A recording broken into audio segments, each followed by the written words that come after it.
It is pointless to resist. Take it easy. It is the final night of November, and the Major League Baseball Winter Meetings are on deck. Luis Severino is a Met. Juan Soto could be on the verge of becoming a Yankee. And tonight, we'll take a look at the Major League Baseball landscape with Jim Riley of Ballcap Sports and see if we can predict where some of the big names will land. It's another off-season edition of NYY Recaps. Welcome to Yankee Stadium. New York City. Just when they thought I was out, they pull me back in. All right. Welcome back, everybody. A lot of stuff to talk about tonight. It sounds as if Juan Soto trade talks are heating up. But first, we have a very special guest making his channel debut.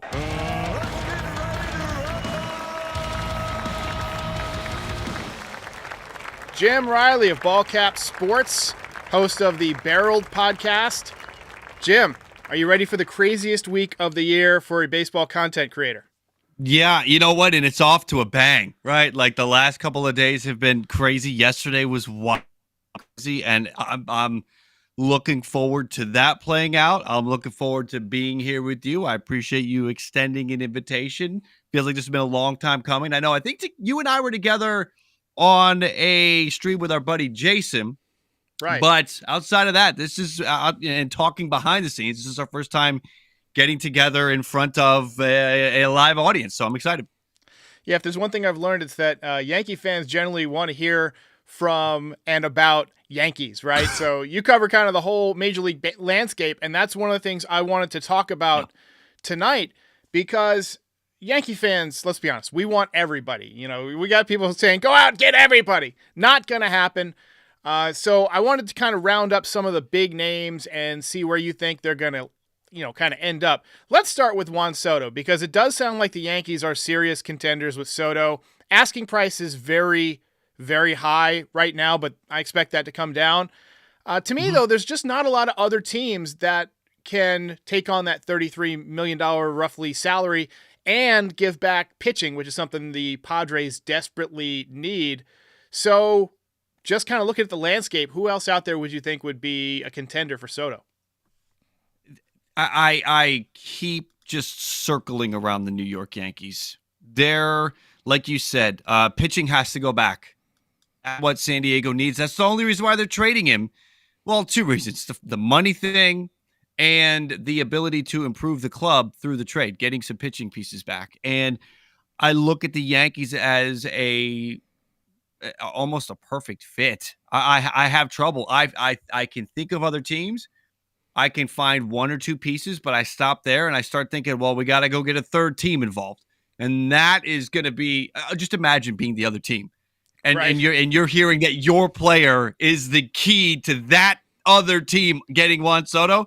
The asking price for that player is going to go through the roof. So it's hard to find a team that is as perfect of a fit as the New York Yankees. I feel like I have been running around screaming Yankees from the top of the mountains for the last couple of days. It's a perfect fit. And other teams that I have as maybe desired locations, the Blue Jays, the Braves, the Astros, the Mariners, and the Cubs. But none of them can send comfortably the pitching package that the Yankees can send back. And then on the other side, after you have sent that pitching package back, then go and regenerate pitching like the Yankees can via free agency. So the Yankees are the perfect fit. Gotta say, I agree. Yeah, I think that if the Yankees do get Soto, knowing that it is a rental, right, that just signals to me that they're all in for this year. And when the Yankees are all in, they are dangerous. Like we saw in 2009, they brought in CC Sabathia, AJ Burnett, Mark Teixeira, and Nick Swisher, all within about a 6-week time frame. I mean, back then, that was about, $500-600 million. That was way beyond what anybody else could do back then. That would be the equivalent to maybe spending $1.5 billion right now. Right. But I do think, I agree with you, that they are the favorites. Now, Yankees fans are also all over Yamamoto, but a lot of teams are all over Yamamoto. Yeah. To me, I still think Steve Cohen has shown that he'll go financially to that stratosphere that other teams just won't go to, but they're probably not going to win next year. And, maybe it's not the greatest fit with Kodai Senga already on the staff. Who knows? Yeah. Also, the Shohei sweepstakes. If somebody loses out on Shohei, they're going to have this big pot of gold to give to somebody. I mean, maybe if Shohei signs before Yamamoto, and Yamamoto doesn't have to sign till the 4th of January, I mean, he might really get paid. So where do you see Yamamoto ending up, and what kind of numbers are we looking at? Well, my prediction was the San Francisco Giants going back a couple of weeks because I went back and I looked at when Ohtani came over to the States the first time, and he made it clear that he didn't want to play with another Japanese star, and it wasn't that it wasn't a ego thing, it was a respect thing. That's their culture. They don't want it to steal the spotlight, essentially. So now we have heard that maybe that's not a thing this year. And for Yamamoto, that he's not worried. It's funny, there were 2 reports that came out. The first one that a lot of people ran with was that he wanted to play with another Japanese star, and that same outlet about 20 minutes later updated the story to that he has no problem playing with another Japanese star, but the cat was already out of the bag. So I have a feeling half baseball fans out there think he wants to go sign with another Japanese star, but Yamamoto, it's not an issue for him. So that's how I got to the Giants. That was one of the reasons, was that there was no Japanese star there right now. It would be a clean fit as far as that goes. The Giants are just trying to spend money. Judge and Correa last year, this year Ohtani and Yamamoto. So the Giants have that sense of urgency, but you bring up the Ohtani sweepstakes loser may zero in on Yamamoto, and that changes everything. I do think Ohtani probably signs before Yamamoto, and that will definitely impact where he goes. As far as dollars go, I kind of feel like we're talking somewhere in the ballpark of the Aaron Nola deal, maybe even a tick higher, because the sweepstakes is there's so many teams. The market is so strong for him that just through the competition, he'll be able to drive up the dollar. I wouldn't actually be surprised if he got over 200 million. I mean, you look at what Tanaka got, 155 coming out of Japan, and that was almost 10 years ago now, or maybe it was 9 years ago. Yeah. So, I mean, you have to think 200 million is probably the number his agent is looking for 7-8 years. Man, so somebody's taking a big risk for somebody who hasn't, pitched a major league inning yet. And that's right. That's the issue. Now, what I think helps teams feel confident is that recency bias, if you will. Kodai Senga was just great. So the coming over with a different mound, a different size baseball, a whole different level of competition. Kodai Senga was great. And everybody believes that Yamamoto's better than Kodai Senga. So for that reason, there's probably very little hesitation because of how well Senga just performed. So Cody Bellinger is another name out there that, if the Yankees don't land Soto, they could fall back on him. But I don't think that necessarily they're aiming for him as priority number 1 with Soto out there. Where do you see Bellinger ending up? I keep saying this. I think he's going to end up back with the Cubs. I know that the Cubs have a very strong push for Ohtani that they are working on. The Yankees, if they don't get Soto, Cody Bellinger is everybody's playing.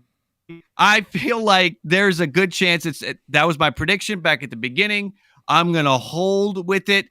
I think it's too much for Cleveland. He's going to cost too much for Cleveland, though there's a great fit there. The Toronto Blue Jays, he could be the Blue Jays plan B. The Blue Jays are out there talking about trading for rentals, talking about being a finalist for Ohtani, which is, what a world. What a time to be alive. No chance. You've got Bellinger as maybe a fallback option for the Blue Jays if he's still available after all of these other options run their course and those players go elsewhere. The fact that he's plan B maybe for the Yankees, plan B for the Cubs, too expensive for the Blue Jays, plan B for the Blue Jays. Too expensive for Miami. I don't think Miami, though they have a need, I don't think they're going to go that way for financial reasons. Just feels like he ends up back on the Cubs. When Ohtani chooses the Dodgers, when Soto's traded to the Yankees, it's going to be Bellinger to the Cubs. That's going to be the headlines. Everyone's going to be talking about Cody back to Chicago. That's my feel. Now, there's two pitchers that we got to talk about. One of them, I think, is going to intentionally be the last man standing of the major free agent pitchers, and that is Jordan Montgomery, because he's already benefited from the Nola contract. The Yamamoto contract is going to drive his number up even further. And then there's going to be the Corbin Burnes trade sweepstakes, which are going to be very, very interesting. I think his price could go up after Montgomery comes off the market. So let's talk about Montgomery first. Where do you see Montgomery going? I'm kind of leaning towards returning to Texas. Me too. I had Texas back when this thing started. I'm not gonna pivot off of that. I feel like we had the news yesterday, and a lot of fan bases pushed back on this. That Boston and Texas were dropping out, or not dropping out, but they were focusing on other areas, maybe taking a step back from the dinner table, the Ohtani dinner table. And I sort of started to put pieces together. I'm like, is this because of Jordan Montgomery? Like, the Rangers and the Red Sox both need Jordan Montgomery. And earlier in the day, or the day before, I can't remember, there was word that Steve Cohen and the Mets really liked Jordan Montgomery. And then two teams that certainly were in on Ohtani, maybe still are, but in on Ohtani as like the centerpiece for what they're doing this offseason. Like, you maybe wait on signing Jordan Montgomery if you think you have a shot on Ohtani, because you can't spend maybe $25 million on Montgomery if you're spending $50 million on Ohtani. So for that reason, started looking at the Rangers, who definitely want Montgomery back, the Red Sox, who need to bring in two starting pitchers, and Montgomery would be a great get. All of a sudden, are moving off the Ohtani sweepstakes, or rumored coming off the Ohtani sweepstakes. So I think, but with my Rangers pick, he was just there. He went through the World Series run with them. They got to love that. He's got to feel good about them and their chances to repeat. Ken Rosenthal talked about potential financial issues that could be looming with their TV deal, because they are one of the teams that could be losing that Bally money in 2024, and it's a big number for the Rangers. But I will still say Rangers as my pick for Montgomery. You're on board with that too? I am. There's a lot of money coming in when you win the World Series, right? And everybody wants to repeat. You don't want to win and then start peeling off guys who are key to the victory, right? That kind of demoralizes fans a little bit. I think he's going to get probably 180 plus. I mean, he's probably going to get 7 years, 180 plus, which good for him. He's a great pitcher. He's really turned his career around since he left the Yankees. I was always a big fan of Montgomery when he was with the Yankees. I saw this potential. He just never got any run support. And once he started throwing his fastball more with St. Louis, he really turned the corner. So maybe, Yankees screwed him up a little bit. Corbin Burnes, maybe the other guy we got to talk about. Yeah. I feel like the Brewers are kind of in reset mode. They just signed Jackson Chourio to that 8-year, I believe, extension. Hasn't even played a game yet. To me, that's a symbol of this is our future. This is what we're going with. We're going to try and trade off some assets to put some guys around him. So Corbin Burnes is probably that guy. I could see any team that doesn't end up with Ohtani. We'll get to Ohtani. We'll finish off with Ohtani going after him. But, I mean, is he going to be he'll probably get more of a trade package than Soto, right? I mean, he's going to have a humongous trade package. That's going to be the interesting piece. Is Scott Boras has made it clear. I mean, they're both going to reach free agency, no matter who trades for them. They're going to be a free agent. And Corbin Burnes is interesting. He had a rough start to 2023, but got it back. Made some changes. Started the movement on his breaking balls. He sort of made some adjustments and to that elite Corbin Burnes feel. So, if you look at the back of the baseball card, you may look at Burnes and you may be like, well, I don't know. But trust me, he's good. He's back. He's the guy that you think he is. I feel like I'm interested to see what Milwaukee does. I know they're like kind of waving the white flag, talking about how everybody's available.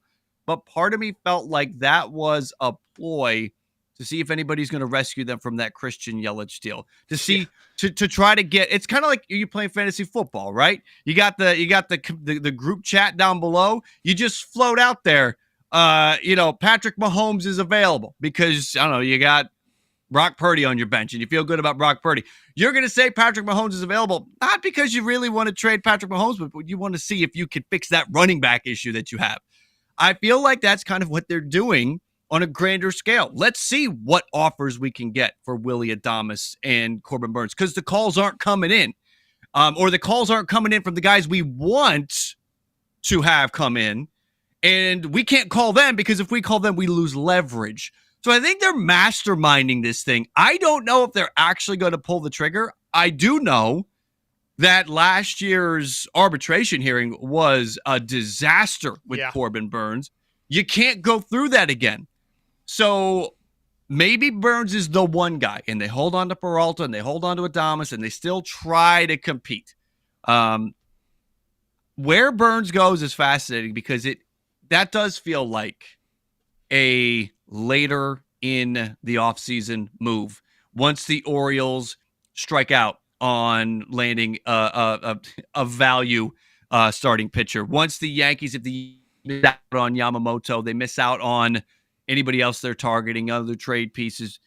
Boston, there's a fit for them, but I feel like some of these other options, trade and free agency, have to be exhausted. I made a trade prediction that it would be Baltimore, but I am always hesitant because I don't think they want to spend the money. Right. They have trouble bringing in any kind of cash. Yep. The money thing is a problem. So Baltimore felt, because I don't think Baltimore's not going to make a play for Jordan Montgomery or Blake Snell or Yamamoto or even Erod or any of the top starting pitchers. I just don't think I don't think John Angelos is wired that way. So you have a opportunity with the Orioles and how much talent they have. Think about this. If you're comparing rosters, the Orioles have a thumper that is heading into his final year of arbitration. That might help the Milwaukee Brewers in their offensive situation. Why not build a trade package? Anthony Santander, Corbin Burnes. You may need to add pieces to make it work out on the baseball trade values website trade machine, but I think there is the framework for a trade that helps both teams out. Milwaukee would stay competitive because you'd be bringing in Santander and improving your lineup. And then maybe Milwaukee replaces Corbin Burnes with a value play off the free agent market. I like Baltimore because in Baltimore's thinking in that trade scenario, we're already going to be paying a boatload for Santander. So the budget sheet kind of stays close to what we were expecting. And we have so much young position player talent that we could probably absorb that loss. And we would be better because our rotation would now have an ace at the top. So there's my wild and crazy Corbin Burnes Orioles prediction for you. There we go. Absolutely. Hey. All right. So we have to finish with this or we wouldn't be doing our due diligence here. Shohei Ohtani. Well, first of all, I think he's going to end up in LA. I think that's the consensus, LA. So I want to get your dark horse, if not LA, where? But also, It's weird that he's kind of intentionally kind of tamping down the hype. I don't want to hear in the media that I'm meeting with you. What's that about? That's kind of weird, right? Yeah, I know. Well, if that's the case, then doesn't that mean that all these teams are out now? LA's out, Chicago's out, Toronto's out. He's gonna have to go to Kansas City. He's signed a 1-year deal with Kansas City. I know that's one of those. That's one of those that I kind of throw out there as, does that pass the smell test? Right? We're all at that point where we're kind of sniffing. We see some trade rumors or some news, and we're like, does that smell right? I don't know. I'm gonna turn away, and I'm going over here because that doesn't smell right. I think that I think that that's something that you can try, but I don't think that I don't know if that. I don't know how much truth there was to that element of this whole Ohtani offseason. It feels like one of those things where, he's just eccentric enough, doesn't kind of talk to the media, has a stand-in body double for his team picture. Like, it's just one of those things that it's a weird story that you kind of believe, kind of like one of those Bo Jacksonisms, like, oh, he carried a goat up a mountain, like, you know, with no shoes on. Like that, you know, it makes no sense. So I'm kind of saying that there's going to be an underdog for Shohei Ohtani. Yeah. I think Ohtani is actually going to go to the Texas Rangers. I think he's going to end up going. He wants to win. They just, won the World Series, middle of the country. You know, still not going east, but that lineup with him in it is going to be unbelievable. Ooh. Yeah, that would be that. If he ends up in Texas and he's got 10-year deal, some opt-outs every couple of years just to keep the Rangers honest. That would be, that's how you build a dynasty. I don't know. Dark horse.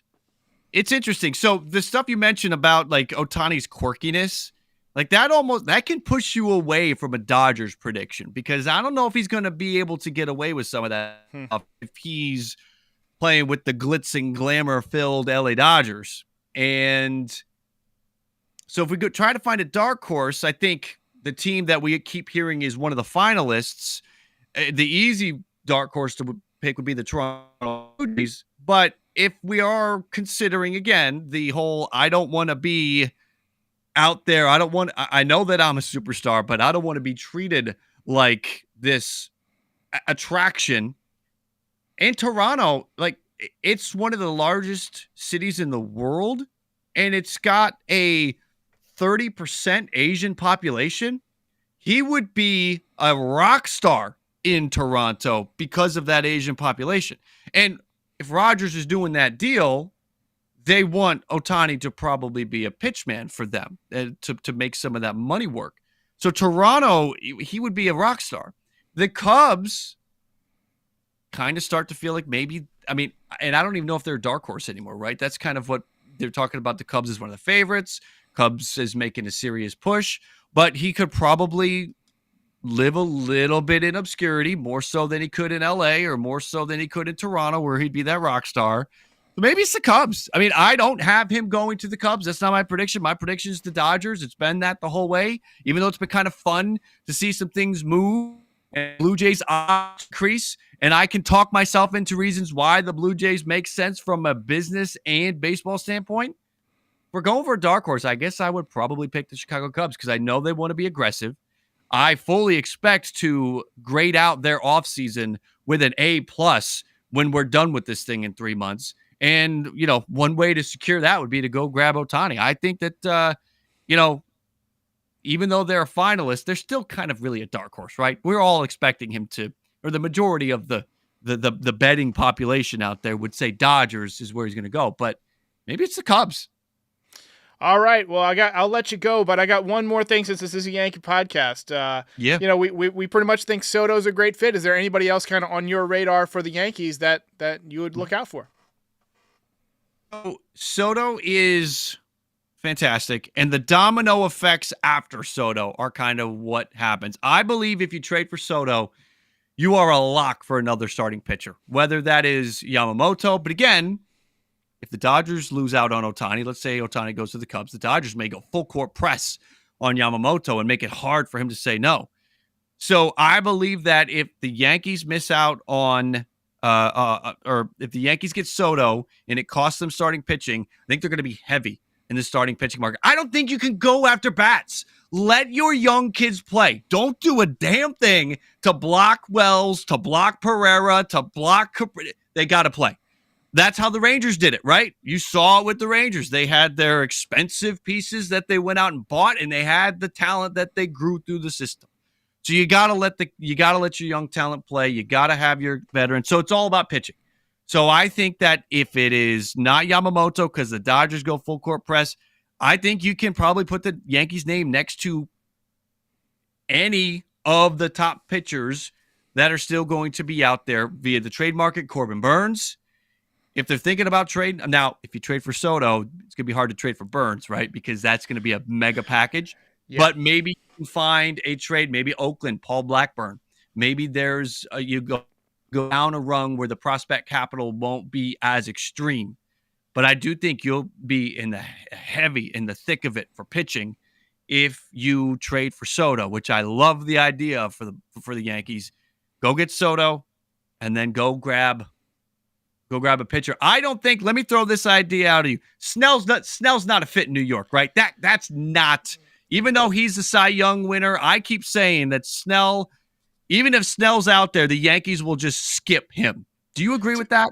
I agree. I first of all, I don't think he's going to hold up. That arm, like, he kind of reminds me of David Price, the way he just grinds through 5-6 innings, 100-plus pitches every time. To me, he's somebody who's going to break down at 33, 34. I think he's a good fit, maybe somewhere like the Cubs or some place is going to overpay a little bit just to, add to the rotation. I don't think Snell would be a good fit. I could see Jordan Montgomery coming back. That seems like the type of place where the Yankees can flex their spending muscle. So, like, let's say you get Soto, you miss out on Yamamoto. It's like, okay, I had $200 million budgeted for Yamamoto. Why not just give it to Jordan Montgomery? Like, overpay a little bit, maybe shorten the deal 5 years, $200 million, something like that. Not even 5 years, maybe 6 years, $200 million, which I'm sure he would take. And then you just flexing on everybody else with the wallet. That's kind of how I feel like the Yankees do business. Then you pick up Kevin Kiermaier to play center field till Dominguez is back, call it an offseason. That's kind of what I think is going to happen. There you go.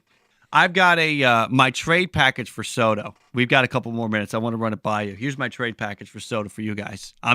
Here's me willy-nilly sending your prospects away, your players without any regard. I think you go Cortez, two of these three. Nestor Cortez, Clark Schmidt, Michael King, two of them. And I think you got to throw in Everson Pereira. I think that package, it's steep. It gets the job done. And again, it incentivizes you. It motivates you to go then get Yamamoto, because then you have to start replacing that pitching that you sent away. Would you, as a Yankee fan, would you do that deal if that was on the desk? 100%. If it was Cortez and Schmidt and Pereira, every day of the week and twice on Sunday. Yeah. Cortez has a shoulder issue, though. He missed a lot of time last year. He came back, made one start, went back on the IL. I can't see him bringing back that kind of value right now. I think it would have to be King and Schmidt, and that's more difficult. But again, I'm not going to let Michael King block me from getting Juan Soto.